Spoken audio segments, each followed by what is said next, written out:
de Brumadinho, em Minas Gerais.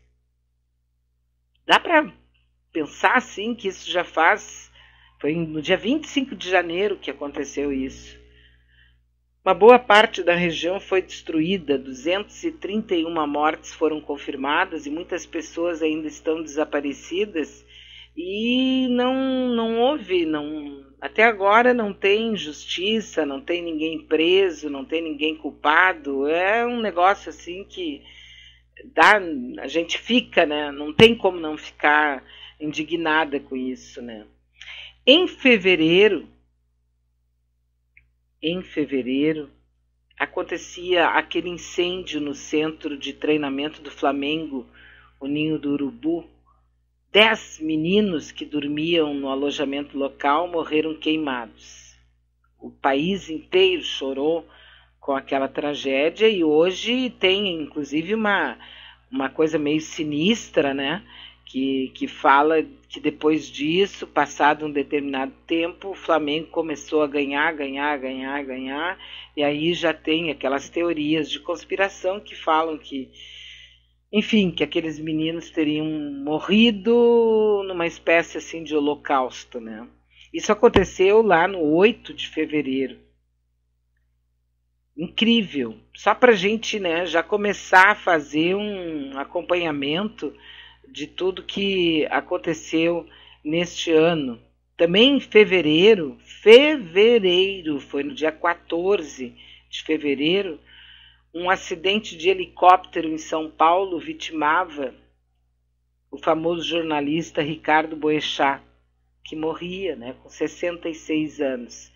O piloto Ronaldo Catrucci também morreu no acidente. Então, contam até que o Boechat se jogou da aeronave tentando se salvar, mas não tinha a mais remota chance, né? Morreu também. Tem outros fatos que a gente pode relembrar deste mês de fevereiro. Tem um fato que foi aquele segurança do supermercado Extra que deu uma gravata num rapaz e matou na frente de todo mundo. Ele deu uma gravata no rapaz e segurou com toda a força e ele morreu ali, foi sufocado, né? Exatamente assim, sob as vistas de todo mundo que viu aquele vídeo. Foi um horror, né? Foi um horror, algo assim que não dá para acreditar. Também nesse início desse ano, de 2019, nós tivemos também um caso que não resultou em morte, mas que foi apavorante. Aquela mulher, a Elaine Caparrós, que conheceu um namorado, uma pessoa pela internet, e marcou um encontro. E o rapaz foi até a casa dela e ela foi brutalmente espancada pelo rapaz, muito, mas extremamente, né, violentamente. E aí depois se descobriu que ele era, tipo assim, tinha alguma pendência, né, com o filho dela, porque ambos participavam de campeonatos de jiu-jitsu. Também só para a gente ficar pensando, né, nesses casos todos que a gente pode pensar deste ano que está terminando. Esse caso da Elaine aconteceu já no princípio de março deste ano. No dia 22 de março também, já explodiu a história da família Bolsonaro com os milicianos.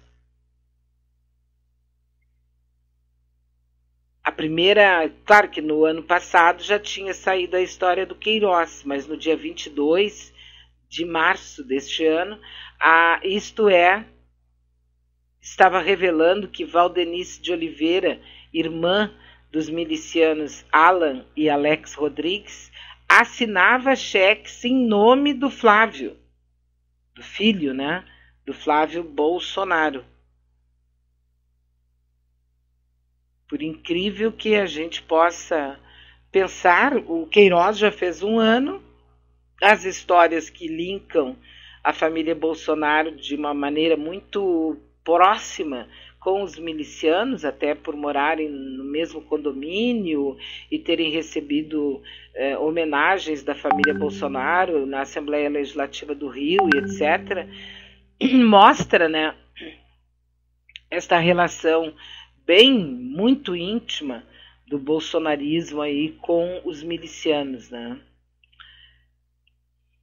Então a gente vai pensando um pouco no ano que está terminando, primeira semana de dezembro, hoje já é dia 7, né? Foi uma semana muito pesada, muito forte, como tem sido esse ano de um modo geral. Ainda temos aqui para a gente pensar, né, em como a vida tem que ser bem pensada, porque ela pode desaparecer a qualquer momento. Nós tivemos no dia 1º de março lá de 2019, agora ainda esse ano, a morte do Arthur, o neto do Lula, que morreu aos 7 anos. Primeiro disseram que foi meningite, depois soube que não, que foi por outro motivo, também um motivo clínico, mas foi aquela tragédia, né? O Lula preso recebia a informação de que o menino morreu no primeiro dia do mês de março, o Arthur Araújo, morria aos 7 anos. E ele simplesmente foi proibido, não pôde ir, até hoje eu acho imperdoável isso, né? Não pôde ir dar adeus ao neto, né? Nós tivemos também, ou não foi como a gente gostaria que ele fosse, né? Nós tivemos ainda outros fatos desse ano que a gente pode destacar, internacionais, né? E para completar essa primeira série aqui do Brasil, nós tivemos a prisão do Temer, lembram?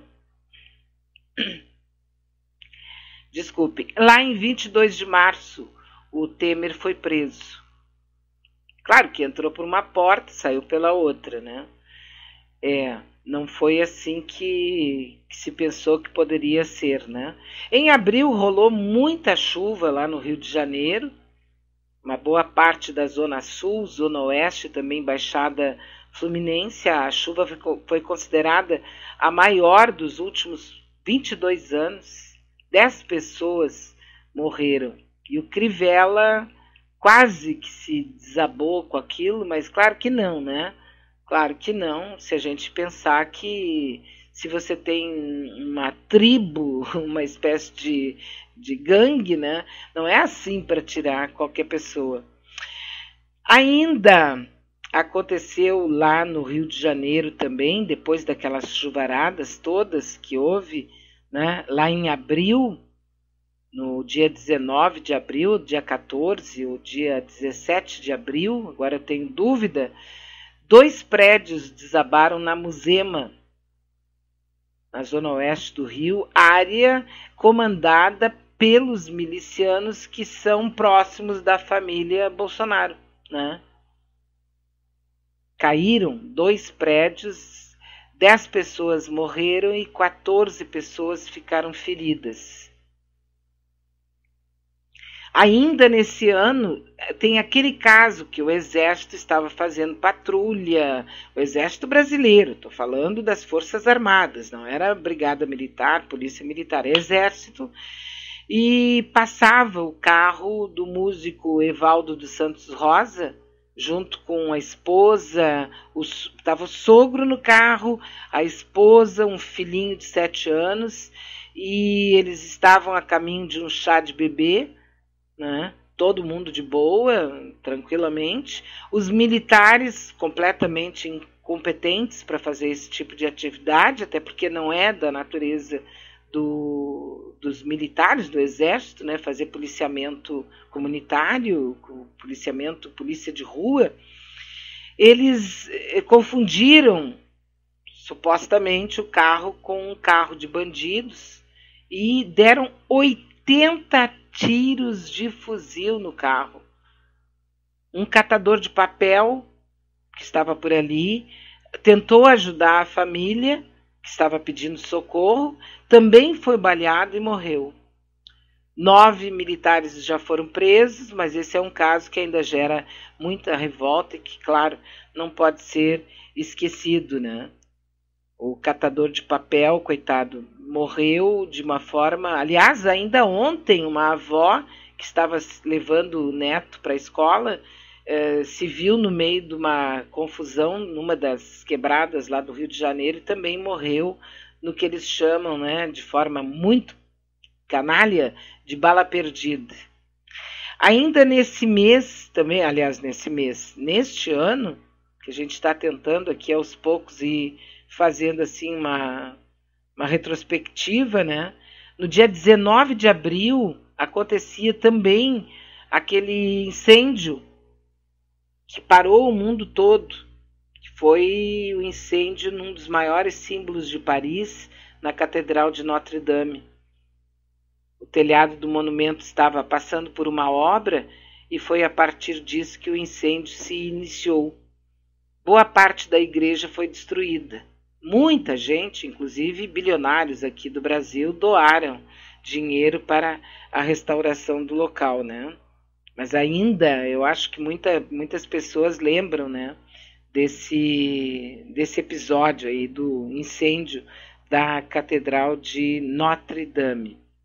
E a gente poderia continuar aqui lembrando de outros fatos, se alguém lembrar de alguma coisa também, né? Vamos começar a fazer essa, tipo, uma retrospectiva a lá Manaua, para a gente ir vendo, né, o que aconteceu, o que não aconteceu. Participe aqui e me auxilie a fazer uma retrospectiva, certo? É muito bom, a gente saber, até para aceitar as coisas que de repente a vida vai dando para a gente, né? Nós temos aqui uma mensagem de voz do nosso querido professor Tairone. Vamos ouvi-lo? Bom dia, Bia. Bom dia, Manautas. Eu queria trazer uma coisa diferente agora para os amigos e amigas da Rádio Manautas. Lembrando que a Rádio Manauta está na Rádio Garden, aquele globinho que fica girando com inúmeros pontinhos. Num daqueles está a nossa Rádio Manaua. Acesse. Vamos compartilhar. O áudio da rádio é formidável. Bom, eu queria fazer uma leitura de um texto bem pequenininho do Eduardo Galeano, que nos faz refletir um pouco. O título do texto é O Mundo. É assim, ó. Um homem da aldeia de Neguá, no litoral da Colômbia, conseguiu subir aos céus. Quando voltou, contou, diz que tinha contemplado lá do alto a vida humana e disse que somos um mar de fogueirinhas. O mundo é isso? Revelou. Um montão de gente, um mar de fogueirinhas. Cada pessoa brilha com luz própria entre todas as outras. Não existem duas fogueirinhas iguais. Existem fogueiras grandes e fogueiras pequenas e fogueiras de todas as cores. Existe gente de fogo sereno, que nem sempre percebe o vento, e gente de fogo louco, que enche o ar de chispas.